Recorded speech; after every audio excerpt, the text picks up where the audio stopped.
بسم الله الرحمن الرحيم وإن كنتم في ريب مما نزلنا على عبدنا فأتوا بسورة من مثله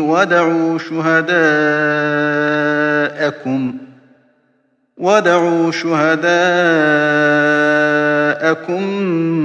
من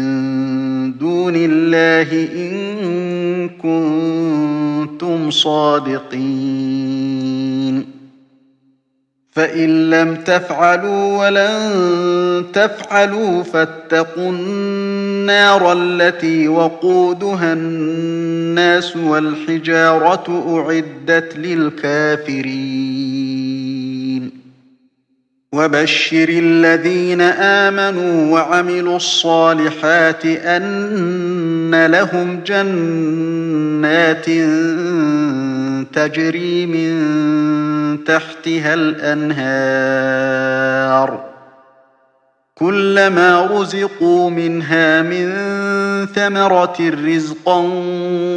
قالوا هذا الذي رزقنا من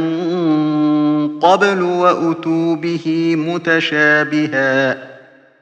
ولهم فيها أزواج مطهرة وهم فيها خالدون إن الله لا يستحيي أن يضرب مثلا ما بعوضة فما فوقها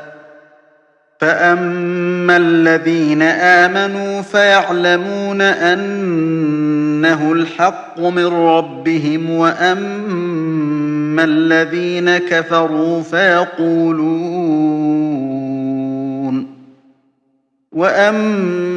الذين كفروا فيقولون ماذا